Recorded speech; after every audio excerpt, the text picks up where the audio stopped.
Good day, everybody. This is a Florida Golden Girl. Today's travel adventure is part 2 of our vlog series on Alban Polask Museum. So we are currently in Winter Park, and today this is going to be the docent tour. I hope you enjoy.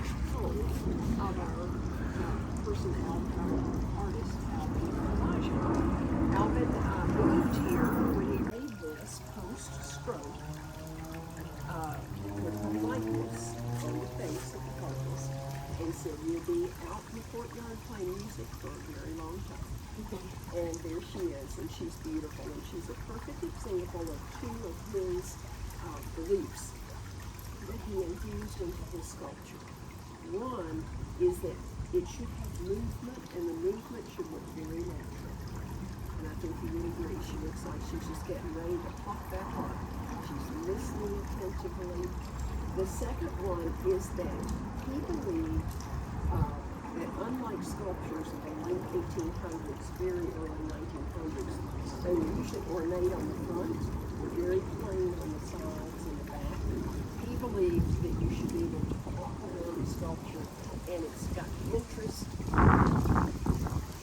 and she's a perfect example of that. So I'll invite you to walk around with that in mind and just look at the detail that's on the ends and on the back side, which you can do right now, and then we're going to go into the home. If you go down in Park Avenue in Winter Park and Central Park, you'll see a replica of Emily on one of the paintings that are there. And this larger statue that's on the pedestal right out here where the car's coming by is Forest Idol. It's an enlargement of the original that's inside. And he puts her face on there too, her likeness. I think but it's kind of interesting when you know that he's made special attention to have each side of the sculpture create interest for the viewer to walk around and see. Now, when we go inside, you'll notice that there's a very large door.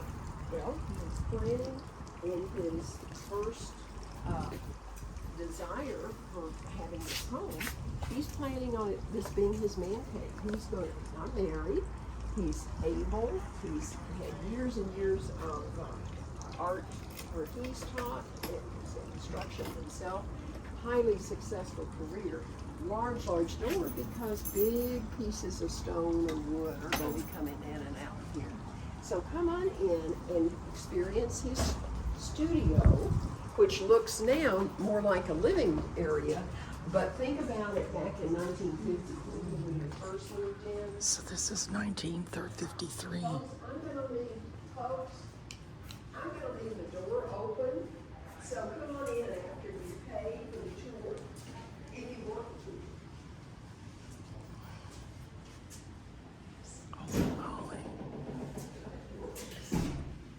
So just imagine this when it would have been a working gallery.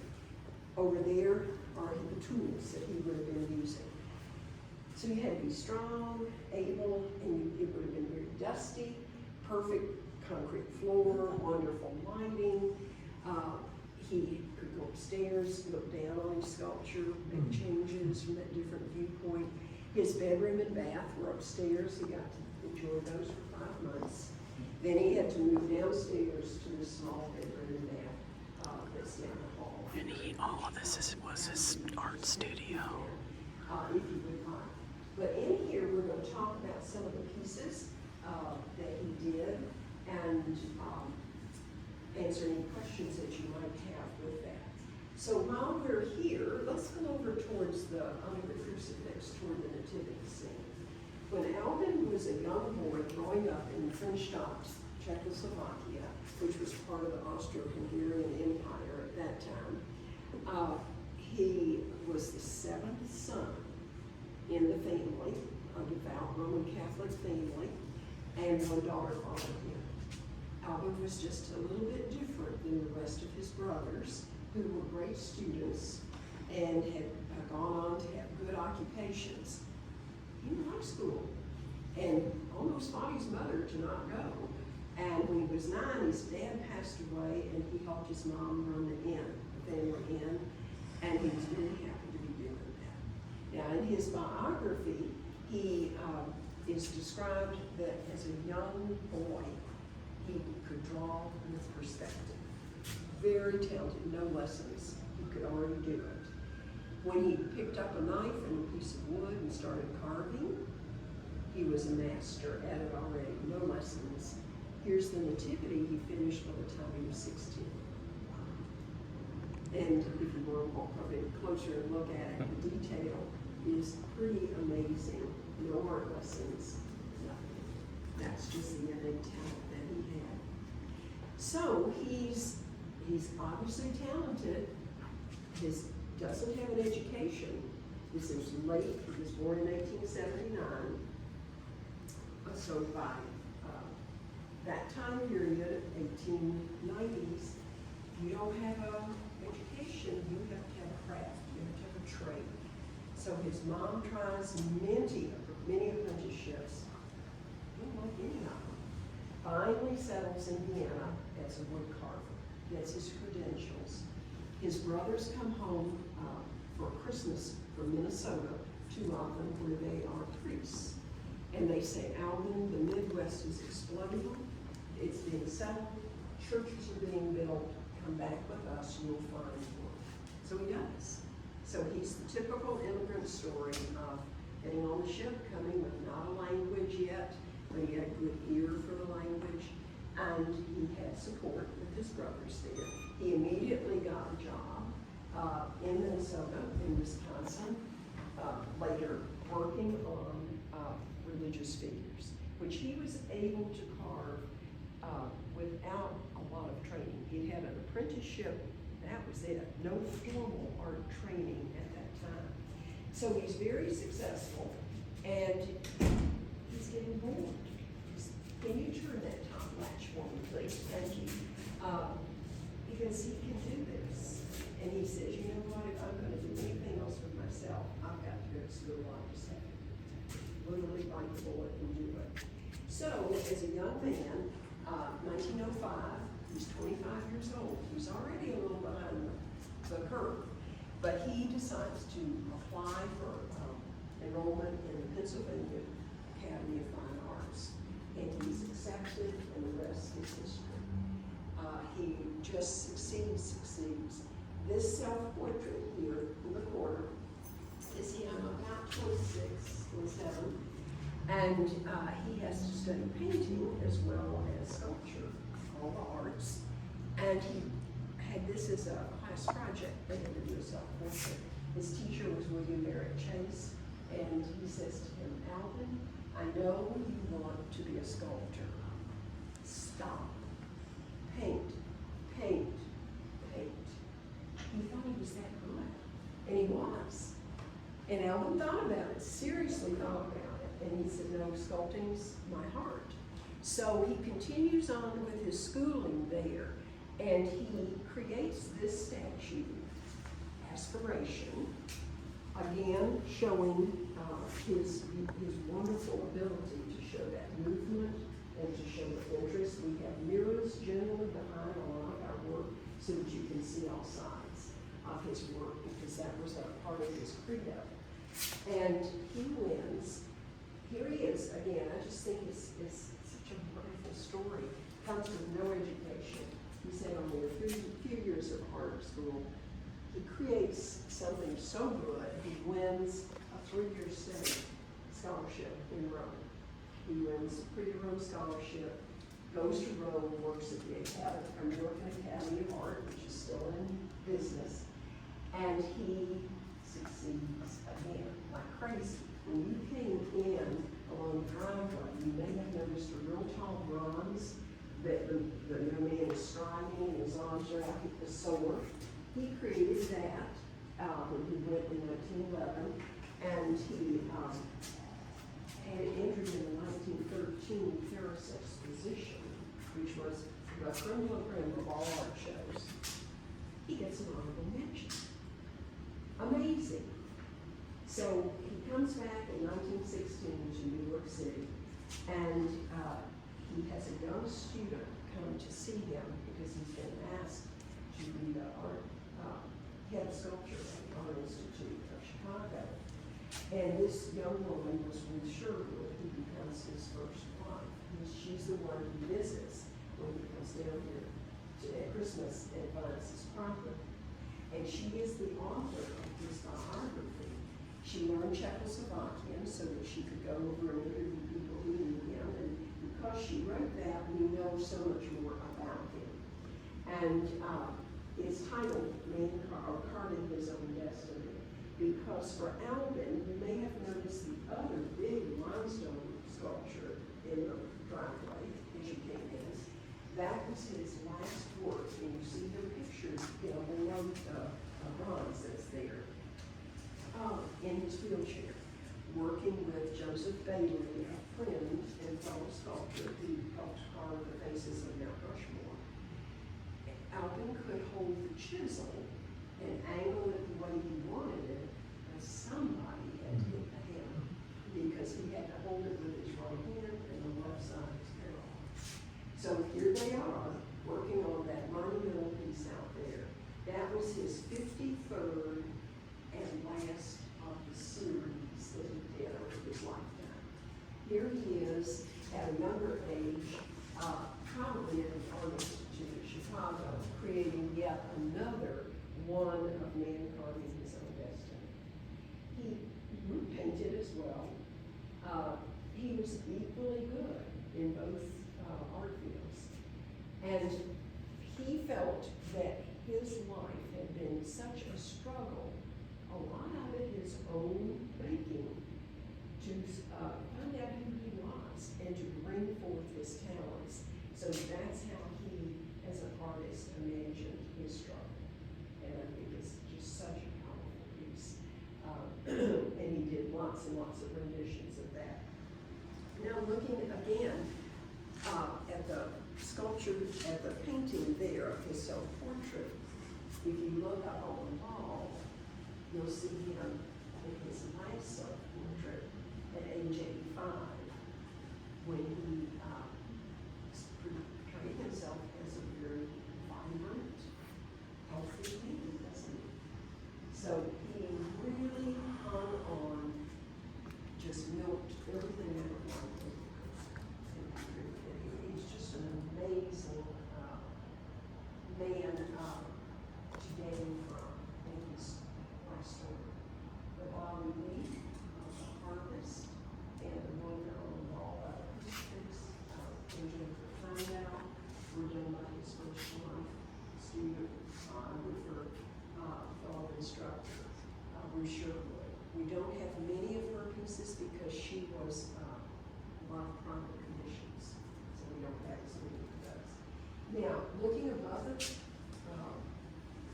nativity scene, you see the crucifix. This was the first about 40 pieces of work that he did in Omaha, for the cathedral in Omaha, St. Cecilia's Cathedral. They wanted an altar piece, and he created the victorious Christ. If you've been out in the garden, has anybody been in the gardens? Yes, you saw that on him on the crucifix as well. A signature piece, he loved this was one of the pieces he loved best of all. So he kept the plaster cast and had it gilded, which is a nice tie-in with our All the Glitters exhibit in the gallery. He made Christ looking up victoriously, saying, "God, forgive them, they don't know what they've done."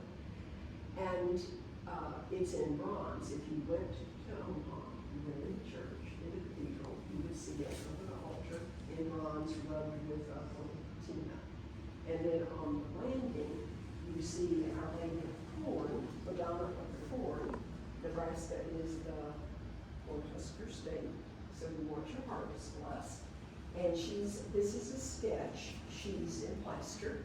If you go to the church, she will be in marble in one of the names there. So those are just, as a commission, you had to present to the commission what it was going to look like and adjust it according to what they wanted. The last piece I'll point out that is the second of 4 models that he did is the lady over here on the pedestal. And this was done about 1922. It was for the statue in bronze that you see down below. And if you go to Chicago and to the Art Institute in Grant Park there, you will find that statue on the plan. But this was the second of 4 models, and it's called The Spirit of Music. And it was made to honor, he was commissioned to create something to honor Theodore Thomas, the founder of the Chicago Symphony, and his first director. And so that's his working model to begin with that. Again, exemplifies his movement in sculpture and also the appeal all the way around. So I invite you to look in the mirror as you walk past to look at the flowing drapes and the tresses and all the beauty that's there. Now we're going to go down there's a ramp here. He's in a wheelchair. And this was a closed, open porch when he first built the home. But when he married Emily, she said, Alban, we have no place to entertain anyone. So he closes this in and builds the room that we're going to, the lake room. So if you'll come this way, and we'll talk about some of these sculptures as we finish.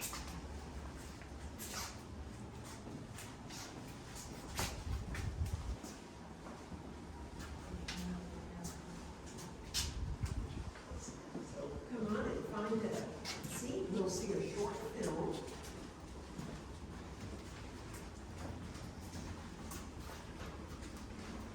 So now he has a place that Emily can entertain, and quite beautiful to get the lake view. We dedicate this room to the ladies and have a little bit of information on them on the walls. Most of the pieces in here are by group. But we can come back in here and spend time. But the chapel is here, so we're going to go in the chapel.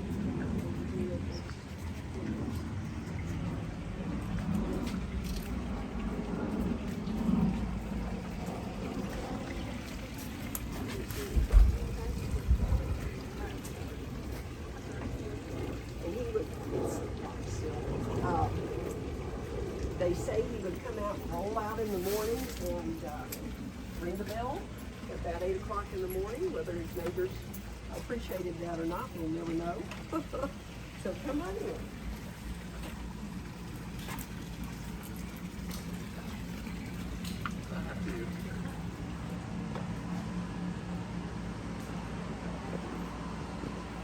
So for anybody that's Catholic, these are the Stations of the Cross. And he did them in bronze out in the garden. Well, Alban, having been confined to a wheelchair in the 1950s, on a very friendly transport to get to go to church for Mass or any of the reverence that he grew up with. So he decided he'd go himself a chapel. So when he did, the priest said, okay, one of the things you'll need is an altar table. It's no problem. I have one carved myself. You'll need a Bible. No problem. 200-year-old family Bible there. Crucifix. That's really not a problem. When you go in the gardens, you'll see an enormous crucifix like the one that you saw. So this was an altar table that he used. Now, he then chose to replicate part of the commission for St. Cecilia's Cathedral. You'll see them in bronze when you come back into the gallery from the garden, but in charcoal, colored pencil, and crayon, he drew what he had created in bronze for St. Cecilia's Cathedral as his Stations of the Cross. So he has this complete place to come for meditation, occasionally the priest will come and administer Mass to them. So I'll give you a moment just to look up close at any one of those. The colored pencil strokes are just exquisite. So from his wheelchair, he created those. That's what I thought too when I first saw it. Now also, I'd ask you to look carefully at the photographs of his mom that are on the altar table. And you'll notice that strong profile that she has. This would have been used for His holy mom water. was long suffering, as sometimes moms are, because it was her most challenging child. And when he enrolled in the Pennsylvania Academy of Fine Arts, she fell ill. And she said, do not tell Alban that I'm ill, because he is finally on a success path. She subsequently dies, of course, he's told, so he makes a death mask of her from memory. And then he places her, when he got this condition, as the Virgin Mary. So if you look at this particular station, you see her across from Christ, and if you look at that profile and face in the photographs, you can recognize Kind of hard to So navigate with everybody around. So that's his mom. I'm in the farthest corner, but it's very a small area. Put himself in one of these as well. So I invite you to look at the different stations, particularly on this side of the room, and see if you can find out.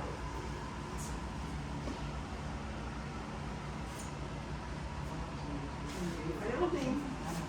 Pardon me? Right by the candelabra, you see, across from his mom. Excuse me. Okay, so this is pictures of his mother, and then that's her death mask right there. I wanted to go back and let you know. So,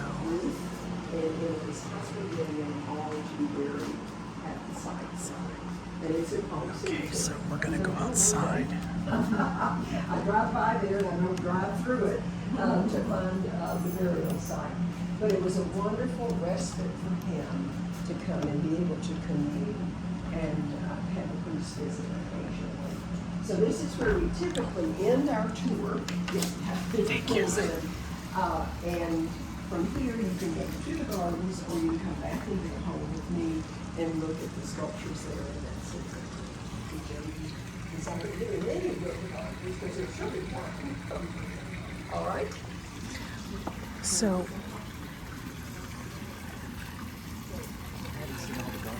yeah. So, folks, that's the end of the docent tour. But we are going to go back and revisit the gardens.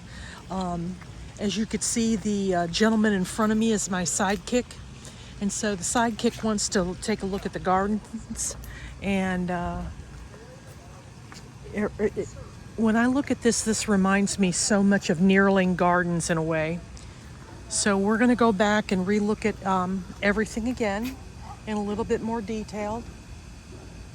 So this is called Unfettered, and it was bronzed in 1924. And that was a sculpture that he did.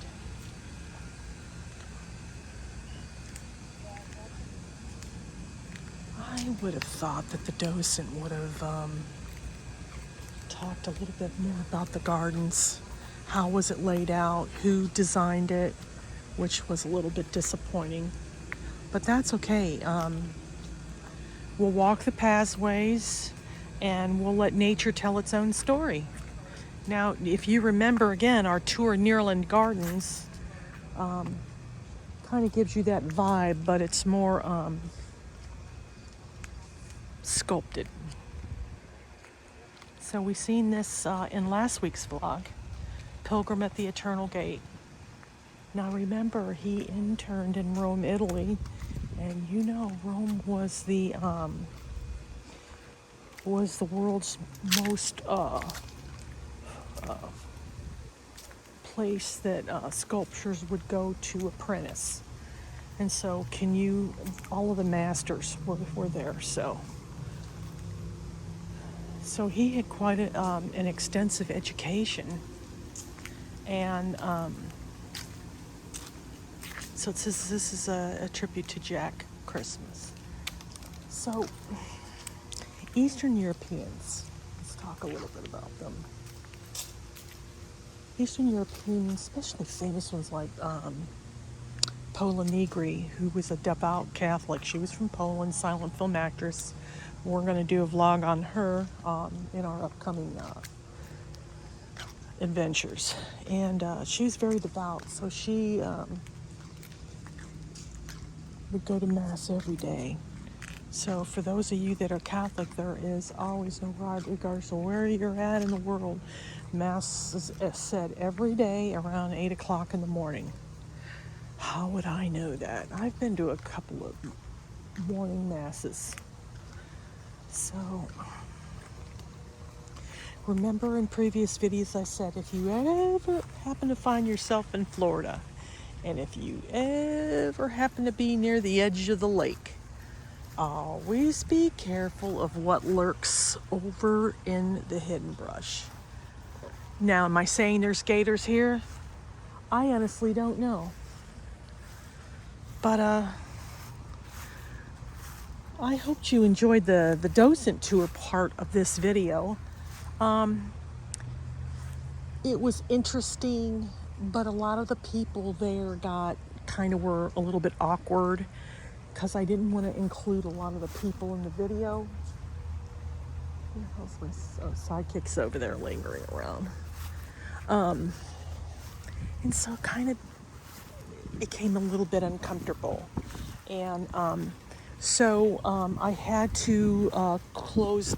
They had a video, which I thought was interesting, that kind of gives you a bit more history about who Polask was, etc., etc. But the problem is that they had music. And as I mentioned before, I've had to delete videos. I've had to edit videos not to include any type of music because of YouTube and their stupid copyrights. So they don't mind somebody speaking, but the music piece is where they don't want you to have in any video unless you pay for it.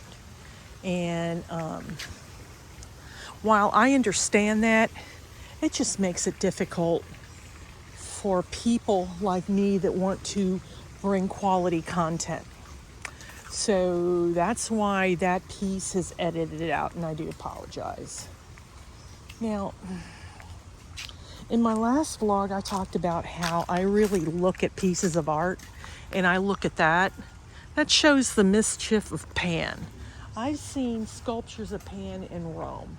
So Pan was the Roman god of mischief.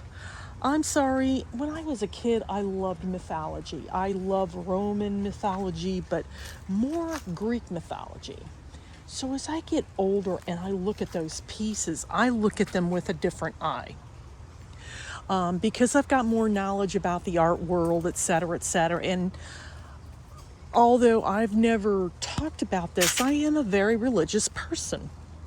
Now, I am more than willing to talk about religion, but if I'm surrounded by people that are like-minded. But in this instance, when I look at things like that, I'm just like, I don't think so. So see, do you see? So this is the mermaid, and I look at that, and I look at that, and I'm just not, I'm not what you call mesmerized or a fan of.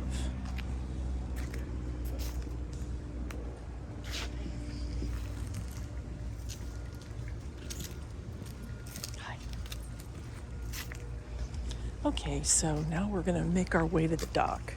No, we don't have any boats, and we're not rich or anything like that.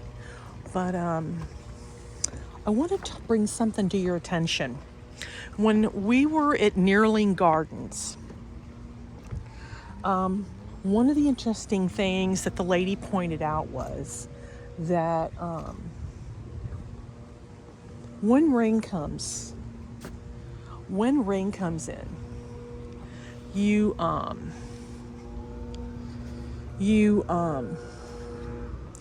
sometimes when the rain is in different lakes, water flows in different tributaries, etc., etc. And sometimes they have built so much that sometimes the water doesn't have any place to go, And if you notice, we've been noticing this. When you think that places with man-made lakes and the like would be down because there really hasn't been any significant amount of rain since October of 2022, look at this. It's now 2024, and it's like the rain still hasn't come down. Look at this. The lady, remember the lady that gave the tour in Nearland Gardens, and she pointed this out? Look at this. Now that over there is somebody else's house. No, that must be Capen House. And Capen House was not part of the tour. So part of the tour, so you got the main house, which was nothing. Then you got to tour the artist studio piece, and then the church part, which was super small, and then that was it. So the docent didn't give any type of tour of the gardens to explain anything out here, but that's okay.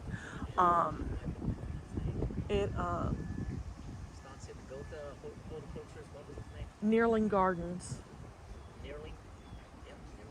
So, but I wanted to give you a little bit of history here in this video, folks. I know it's a little bit lengthy, but look at where all the rich folk can go in and out. So if they need to escape, they can go by open water. Bless them all. Well, folks, it's going to do it for part 2 of our two-part video series on Alban Polask's museum here in Winter Park. Like, subscribe, click that notification bell that lets you know when a new video will be uploaded. Tell a neighbor, tell a friend. New content is uploaded every Saturday, folks, and we appreciate those that come out and take the time to watch my videos. Check out the older videos. I did a video on Palm Cemetery where Polask is buried. I may have captured his grave, but I don't know. And sometime in the future, I may go back and visit. But this was really interesting. So, Sidekick, what's your thoughts on this? Did you enjoy your time? Yeah, actually, it's very interesting because this guy was definitely famous back in Chicago because he worked there in his tenure over there at the Chicago Institute, and he's pretty well known out there. And then all of a sudden he comes all the way out here to Winter Park, which is back then, you know, when he was 70, wasn't really known at all. It amazes me. Why would he pick Winter Park to, you know, to retire?